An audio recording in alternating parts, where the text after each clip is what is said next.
मतलब vitamin C हो गया, विटामिन ए हो गया, बीटा कैरोटीन, या फिर और कोई मिनरल हो गया, जब वो फ्रूट्स के या सब्जियों के अंदर रहता है तो उसकी ताकत काम करने की कई गुना 263 टाइम ज़्यादा होती है इन कंपैरिजन टू जब उस न्यूट्रिशन को अलग से निकाल के एक टैबलेट में भर के आप उसको खाने लगते हैं. It doesn't work the way it works, it should work. For example, मान लीजिए हम बोलते हैं कि विटामिन सी से इम्यूनिटी बढ़ती है, तो विटामिन सी की गोलियां खा रहे हैं. अच्छा, मैं बोल दूं, आपसे पूछूं, गाड़ी जब चलता है तो गाड़ी आगे बढ़ रहा है, इसके लिए कौन रिस्पॉन्सिबल है? मतलब गाड़ी का कौन सा पार्ट की वजह से गाड़ी आगे चलता है? कौन सा? इंजन. तो गाड़ी आगे चलती है बिकॉज इंजन उसको आगे ले जाता है, राइट? अच्छा, ऐसी बात है. तो मैं इंजन को उठाता हूं, बाहर निकाल देता हूं, इंजन को बैठ जाता हूं, क्या अभी गाड़ी आगे मैं आगे बढ़ जाऊंगा? नहीं. वो इंजन तभी आपको गाड़ी आगे ले जाएगा जब वो गाड़ी का पार्ट होगा. अलग से वो बेकार है. पावरफुल है लेकिन अलग से कोई पावर नहीं है उसकी, राइट? इट इज राइट कि विटामिन सी आपकी इम्यूनिटी को स्ट्रांग करेगी और करती है when it is a part of the whole. जब पूरे उसका एक पार्ट है तभी उसके वो कर सकती है. वो उसको अलग ले लोगे and then you expect the same result, it do not happen. ऐसा होता नहीं है, राइट? सो अच्छा, ये जो सारा मेडिसिन का पूरा ये जो आया है पिछले 50 साल में, ये बना कैसे? Right, which we call medical science. Ayurveda को साइंस नहीं बोलते हैं, किसी और को साइंस नहीं बोलते, मेडिकल को साइंस क्यों बोलते हैं? How it came? क्योंकि इसके पीछे का जो बैकअप है वो साइंस का बैकअप है. किस तरह का, मैं आपको एग्जांपल देता हूं. 1922 में, ये बहुत बड़ा एग्जांपल है. साइंस एक बहुत बड़ा जर्नल है नेचर की तरह, बहुत ही बड़ा जर्नल है, मोस्ट रेस्पेक्टेड जर्नल साइंस. इसमें एक रिपोर्ट आई, vitamin E discovered in green leafy vegetable with major health benefit. ये देखा कि विटामिन ई जो है वेजिटेबल में जो पाया जाता है उससे बहुत ज्यादा हेल्थ अच्छी रहती है. ये एक रिपोर्ट है. और साइंस में जो रिपोर्ट आती है वो भगवान का दिया बनाया हुआ रूल बन गया, मतलब अनचैलेंज्ड. मतलब उसको कई कड़े मतलब ऑब्स्टिकल पास करना पड़ता है तभी जाके वो रिपोर्ट छपती है फाइनली, राइट?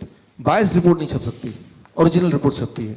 तो ये रिपोर्ट के बाद ये देखा गया 1993 फर्दर ये प्रूव हुआ कि ऐसे लोग जिनकी बॉडी में विटामिन ई ब्लड में ज्यादा है होती है उनका हार्ट डिजीज कम होता है.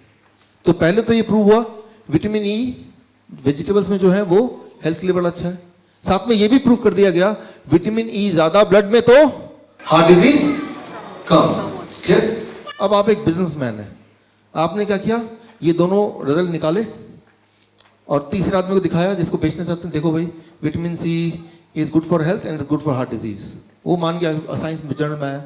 आपने क्या किया, अनजाने में या जानबूझ के वेजिटेबल फूड से विटामिन सी निकाला, उसकी गोली बनाई, ये गोली ले लो, राइट? और आपने इसको देख लिया और वो मार्केटिंग वाले ने मार्केट कर दिया और आपने एक्सपेक्ट किया कि भाई अब ये वैसे ही काम करेगा, राइट? तो इससे ये शुरू हुई और ये जेन्युइनली शुरू हुई कि लगा लोगों को, एफडीए को लगा, साइंटिफिक कम्युनिटी को लगा कि ऐसा ही तो होना चाहिए.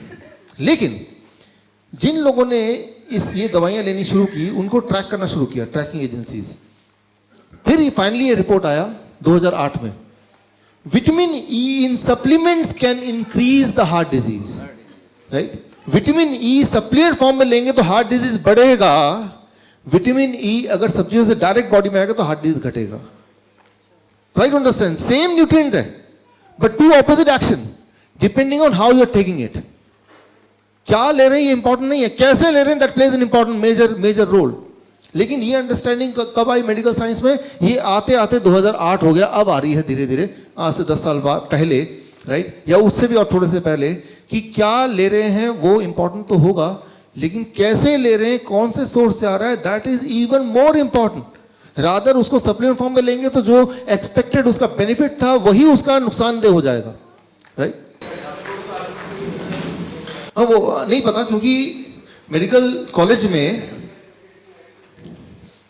मेडिकल कॉलेज में जो न्यूट्रिशन सब्जेक्ट होता है 7 साल में वो 7 घंटे का होता है, 7 आवर्स, उसी में सारा न्यूट्रिशन साइंस होता है. और बाकी जो पढ़ाई होती है वो ड्रग्स की होती है, दवाइयों की होती है. दवाई का वो हाफ लाइफ डोज, कितना ड्रग्स से लिवर कैसे काम करेगा वो होता है. तो इसीलिए उनको नहीं पता क्योंकि उनके सिलेबस का पार्ट नहीं है. तो they are not the right person to talk about nutrition. Nutrition एक अलग फील्ड है. Medical doctors are different field. They are made to injection देना, दवाई देना, सर्जरी करना, ये उनका काम है, राइट.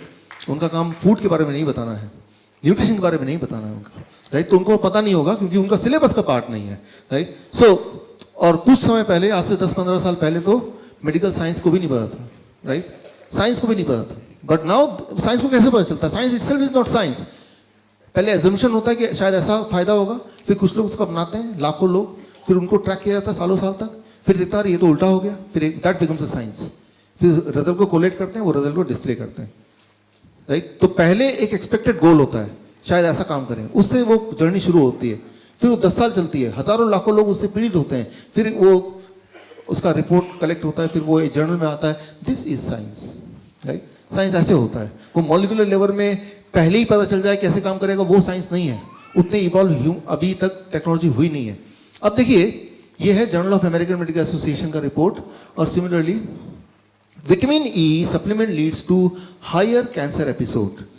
विटामिन ई वेजिटेबल से आएगा तो कैंसर कम करेगा, लेकिन अगर वही सप्लीमेंट फॉर्म में आएगा तो कैंसर बढ़ाएगा, राइट. सो जितने सारे विटामिन के ऊपर ट्रायल्स हुए, वो सारे ट्रायल्स को मिला दें, एक रिपोर्ट निकालें, तो उसे बोलते हैं मेटा एनालिसिस.